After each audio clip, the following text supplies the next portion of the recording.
abaresha udzina ḽa mutshidzi washu a ri Kristo Yesu ri tshi ri mulalo wa mudzimu kha u vhe na vhone.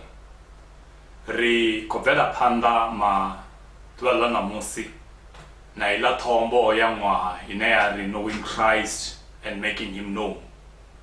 Ndi ine kha vhege heinoni kana kha ṅwedzi une ra vha khawo ri khou lavhelesa kha mafhungo a u kona u ḓivhadza nga ha Kristo, making Christ known.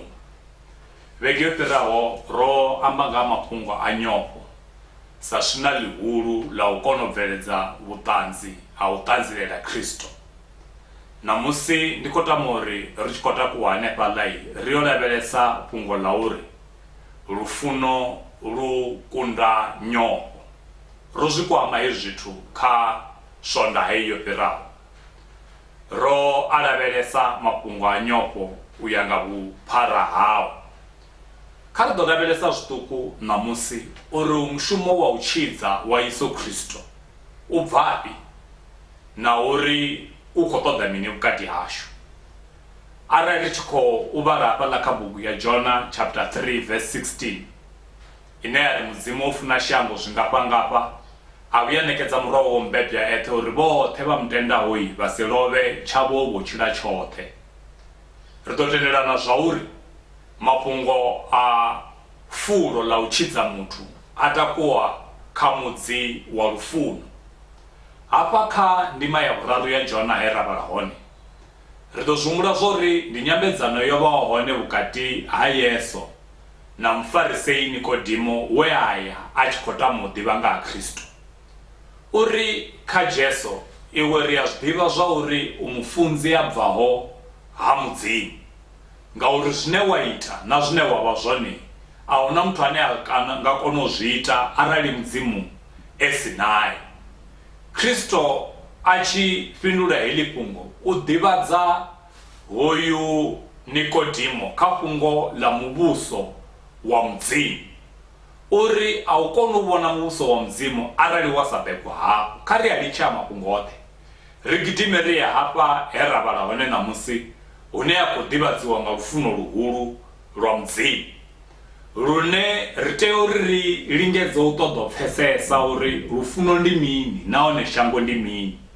Zwi nga ri ita uri ri pfesese zwiito zwa mudzimu, ngauri zwiito zwa mudzimu zwi vhonala zwi zwiito zwi mangadzaho musi a tshi funa shango lune a vhuya a ṋekedza murwa wawe mubebwa eṱhe, murwa wawe a eṱhe hu sina muṅwe, murwa wawe a sangiho vhaṅwe vhoṱhe ane a ḓo vha beba ngauri vha tenda kha Yesu Kristo.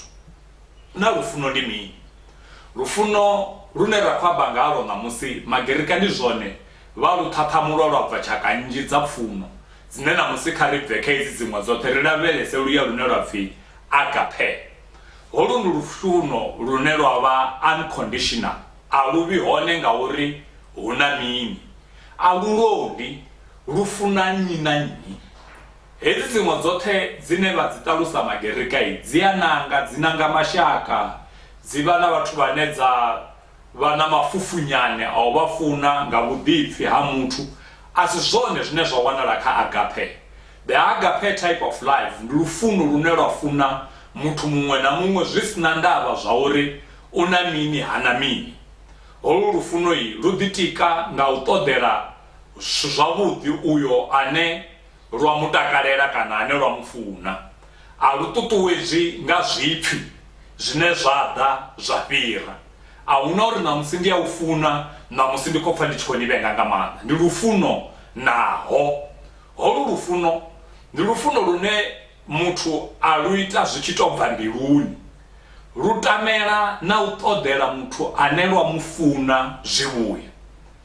Ndi uri holu lufuno ndi holuya lune lwa ri kha gereke musi i tshi khou vhona murengisi wa muvhili tshiṱaratani a i mu lavhelesi gereke ya Kristo nga nḓila yo mu haṱula uri u khou tshinya shango nga u ima tshiṱaratani. Lu mu lavhelesa lwa mutamela nahone lwa mu ṱoḓela zwivhuya. Lu ya mutamela uri a wane maanḓa mahulu a u tshidza a Yesu Kristo. Lu ya mutamela na u mu ṱoḓela uri a nga ḓi wana vho ḽiṅwe ḓuvha a na zwiṅwe zwithu zwine a nga zwi bveledzisa zwine zwa nga ita uri hezwi zwine a zwi wana o ima tshiṱaratani a zwi wana a songo thoma rengisa muvhili wawe. Ri nga mutamela na u muṱoḓela u muvhona muinzhiniara a dokotela matshelo kana zwiṅwe zwithu zwine ra nga ri tshi lavhelesa na ene a ambare ne Kristo hune a ngwana hone ni tshi ngwana ndi hafha ṋamusi. Ri nga mutamela uri matshelo a ḓi wane a mufunzi a tshi khou vhudzaho vhaṅwe mafhungo maḓifha a Kristo a u tshidza a ri nne Kristo o ngwana tshiṱaratani. Ra muṱoḓela zwone, ra muṱanzilela hoyu Kristo, ra mutshilela hoyu Kristo a ri a tshi muvhona a mutama a mufuna. Khonani dzanga, holu ndi lufuno lune lwavha lu tshi khou lavheleliwa u vha hone vhukati ha vhakreste, nahone lu tea u wanala vhukati ha vhakreste zwi sa vhudzisiwi. Hafhaḽa hune John kha John ya u thoma chapter 4 verse 7 to 8 a ri kha riṋe vhafunwa kha ri funane, ngauri lufuno lu bva mudzimuni. Nnyi na nnyi ane a funa o begwa nga mudzimu, ane a si fune ha ḓivhi mudzimu ngauri mudzimu ndi lufuno. Zwi amba uri mini zwithu? Zwi amba zwa uri tshine tsha ri ṱalusa vhukatini ya shango sa vhakreste ndi lufuno lu sa nangiho, ndi lufuno naho nyimele yo to itisa hani.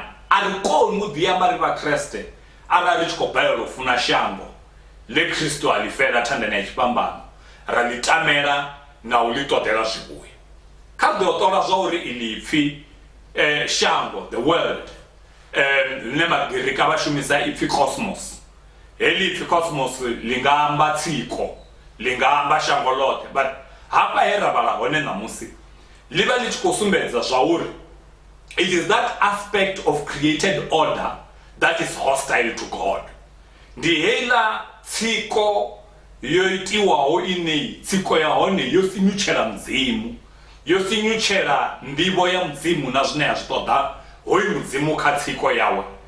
Ndi heiḽa tsiko ine vhuvhi ho dzudzanyiwaho ha khou itea khayo, hune muvhi Sathane a vha na ndango na u kona u tshimbidza zwithu, ndi ene a re na ndango khayo heyi tsiko. Zwino arali tshi khou i lavhelesa nga heyo ṱhaluso ya uri shango ḽo sinyutshela mudzimu, shango ḽo sinyutshela nḓivho ya mudzimu, ri tshi khou lavhelesa zwori ndi Sathane ane a khou wanala hetshi tshithu tshi no pfhi shango a ene a re na ndango khatsho.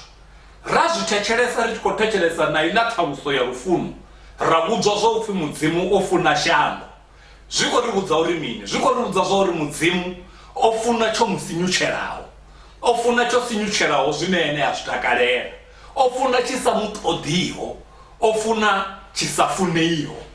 Ra humela murahu fhaḽa kha Jona, nṋe na vhone holu lufuno lune mudzimu a vha nalo kha shango ndi ḽone shango ḽine nṋe na vhone ra khou teavho na riṋe uri ri ḽi fune.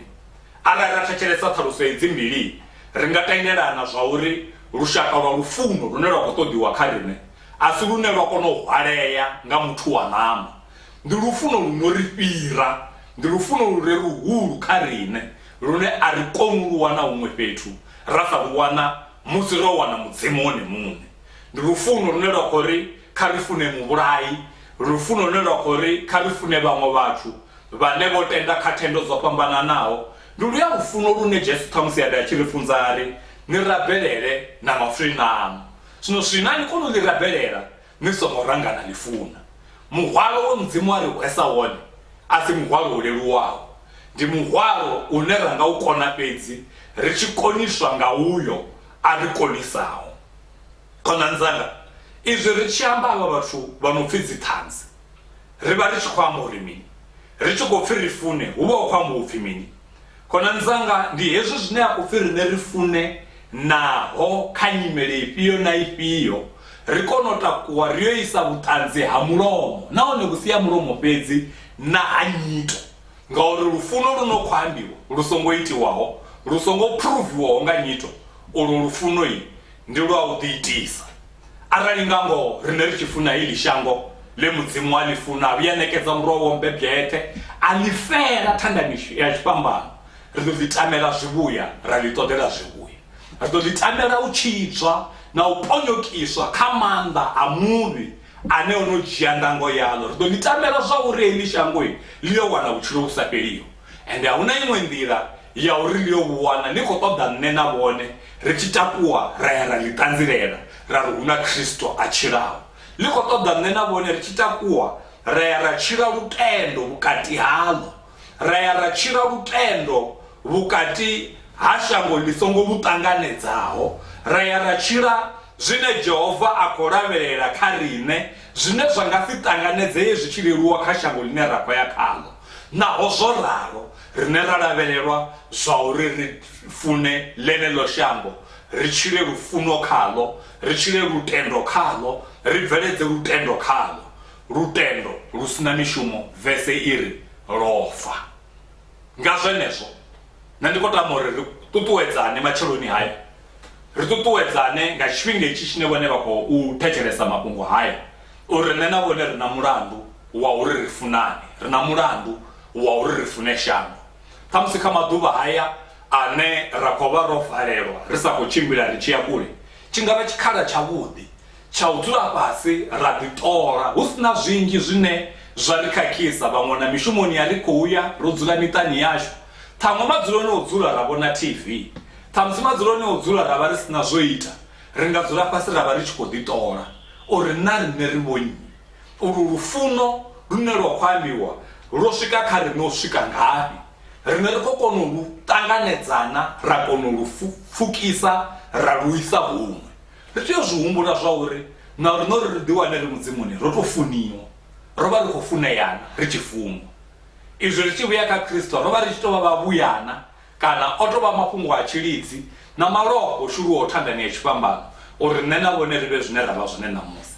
Arali nṋe na vhone Jesu ri ṱanganedza ri vhavhi, ri ḓo tenda zwa uri ro vha ri tshipiḓa tsha heḽi shango, nahone ri tshipiḓa tsha ḽeneḽi shango, ri tshipiḓa tshaḽo. Kha ri ḽi tamele zwivhuya, ri ḽi rabelele, ri ḽi ṱanzilele zwa uri Kristo u ya tshidza, ngauri na riṋe Kristo ro mu vhona matshiloni ashu. Dzina ḽa Khotsi na ḽa Murwa na ḽa Muyamukhethwa.